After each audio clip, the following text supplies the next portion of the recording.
Hey guys, so today's video is going to be sort of a follow-up to yesterday's video. Yesterday's video was how to press MAC pigments or some such thing like that.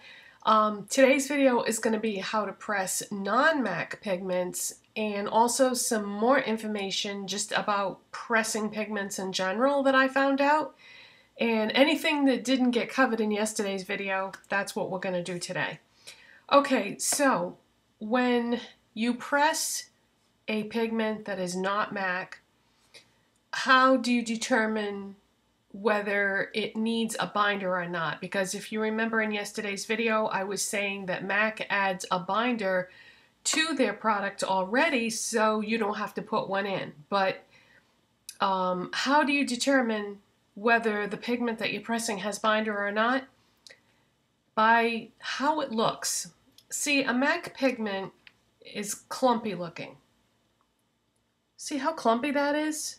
That's because the binding agent is already in it. So all you need to press it is alcohol.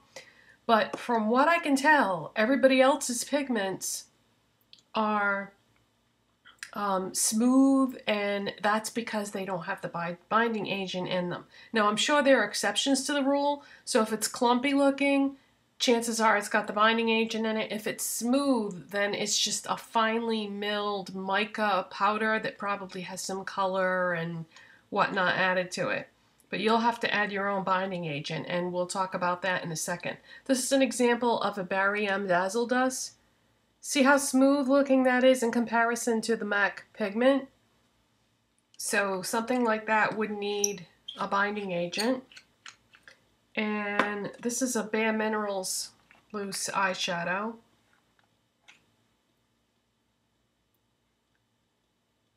And that's just kind of looking washed out, but it's really, really smooth. No clumpiness to it whatsoever. So, binding agents. The purpose of the binding agent is to make the pigment hold together so that it doesn't crumble and fall apart on you. And I don't even have to do a demonstration because this is really simple. That's why I said make sure you saw yesterday's video first, because you're going to use the exact same technique and you're just going to add 2 to 3 drops of a binding agent along with your alcohol when you're stirring this up. Now, what can you use for binding agents? From what I have read, there are 3 different things that people use. Dimethicone is one, fractionated coconut oil is another, and glycerin is another. These seem to be the 3 things that people use. Let's start off with dimethicone. I don't happen to have any right now, and I don't plan on buying any because I actually have the other 2 ingredients, so I would rather just use what I have. But dimethicone is what you will find in commercial binders. Like if you were to buy an actual bottle of binder from a place like Coastal Scents or TKB Trading or any of the companies that make things for you to press, that's what they pretty much are selling you, is a bottle of dimethicone. And from what I understand, it works really well, and I believe that's what MAC uses in their pigments, is dimethicone. If you have an allergy to latex, you might be concerned about using dimethicone, but don't be, because dimethicone is not latex. Dimethicone is a silicone, but it isn't latex, so even if you have an allergy to latex, you still should be okay to use that. Now, if you wanted to go out and buy some dimethicone, from what I understand, people use Bio Silk, the hair product, and I sincerely doubt that that is pure dimethicone. It probably has other ingredients in it, but it's probably got a high percentage of dimethicone, but I don't know. I don't think that I would do something like that. And then if you look at dimethicone is an ingredient that you see in a lot of beauty products. You see it in lotions, hand lotions, body lotions, but I don't know. I don't think you can buy it pure. I would imagine that that's only available for companies who make Cosmetics and so forth. So anyways, that's the first option. The second option is glycerin.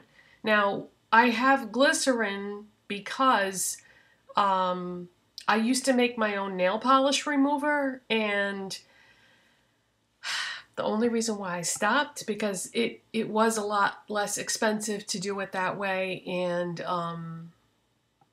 convenient, we'll say. But I ruined our bathroom sink.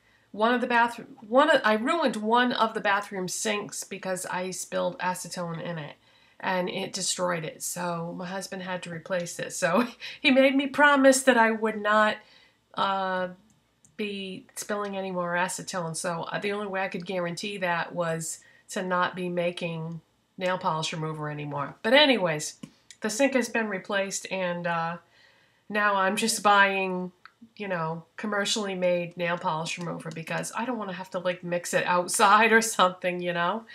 So anyways, glycerin is one of the ingredients in that. So this is one of the ingredients that people use as a binder. However, what I have heard about this is glycerin is a more of like a natural type product that is prone to not lasting forever, we'll say. The shelf life on it probably isn't going to be as long as the next thing I'm going to show you. And as far as the shelf life of dimethicone, I would imagine that has a very long shelf life because that's what most not pharmaceutical, but cosmetic companies use.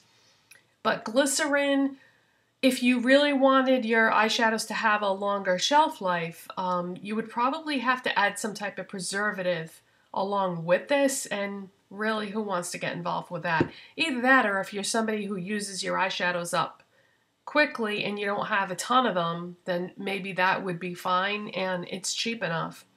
I found this on clearance for $2.48, so yeah, that's really inexpensive and available at pretty much any drugstore. If you have trouble finding it, just ask somebody that works there, because sometimes it is hard to spot that amongst all the other things that you're looking at in that section. And last but certainly not least is fractionated coconut oil. This has a long shelf life. Now, I know somebody's going to ask me, can't I just use regular coconut oil? Why does it have to be fractionated? I don't really know the answer to that question. All I know is that this is the type of coconut oil that people use rather than regular or full coconut oil. Fractionated coconut oil is coconut oil that has had some of the molecules removed or altered in some way. I don't really know how they do it. I don't really care, to tell you the truth, but all I know is that this is most likely what I will be using when I try pressing some non-MAC eyeshadows. And I have a ton of Bare Minerals eyeshadows that, you know, if I like the result, I'll just do one, and if I like the result, I'll probably do them all, because let's face it, pigments and loose eyeshadows are a pain in the neck to work with, and once they're in pressed form, I'm much more likely to actually use them rather than just have them sitting in a drawer. So fractionated coconut oil, where can you get this? That's the million-dollar question, because I bought mine at one of those like mom and pop stores that sells herbs and incense and oils and plants and things like that. I would imagine that you can probably also get this at some kind of a health food store, maybe even Whole Foods Market. But those are the kind of places that you'll find fractionated coconut oil. I, at one point, was getting into making my own perfume. That's what I was using this for.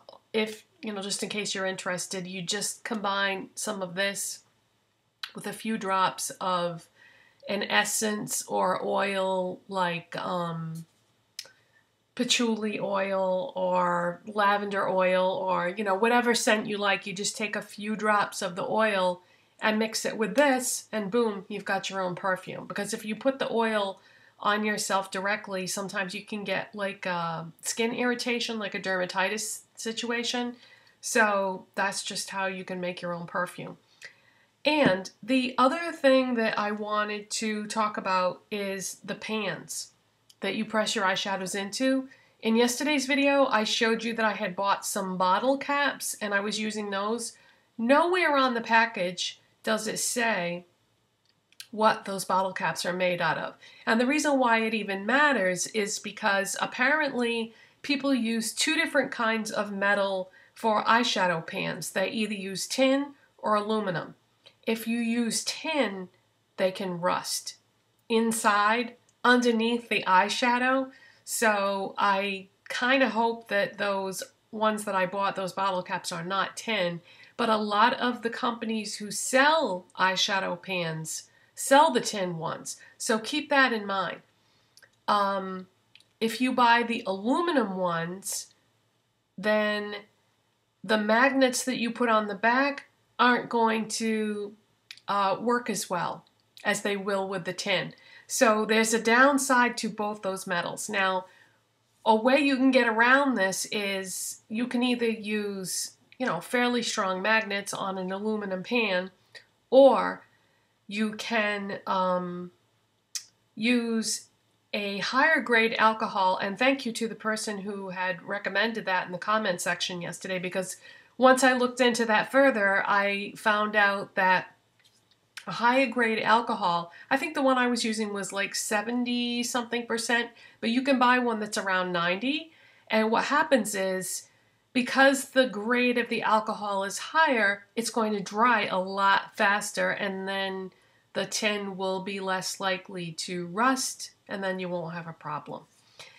And the other thing that I was going to let you know about is I'm going to experiment with making my own eyeshadow pans out of aluminum foil. Apparently it's pretty easy to do, and if it's aluminum, don't have to worry about it rusting, and then I don't have to buy special alcohol.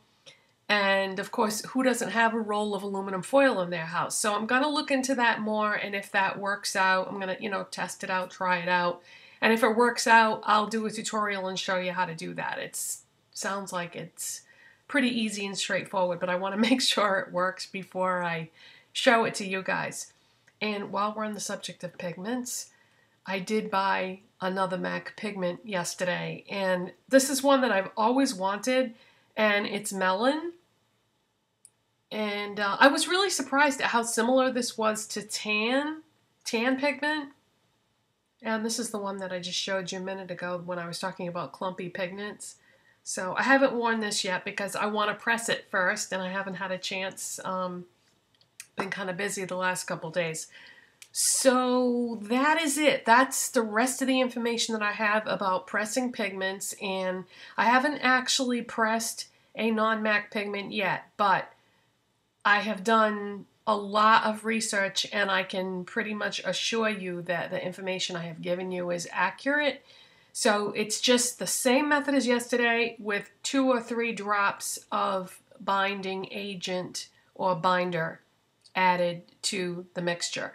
And I read everything I could get my hands on, and from what I can tell, probably the easiest way to do it would be to put a little bit of the alcohol in the container that you're using to mix with first, then put 2 or 3 drops of the binding agent and mix the alcohol and the binder together first, then add your pigment. So that's the only way that it's going to be different from the way I showed you yesterday, because yesterday I said to add the pigment first, but it doesn't really matter which order you add them in.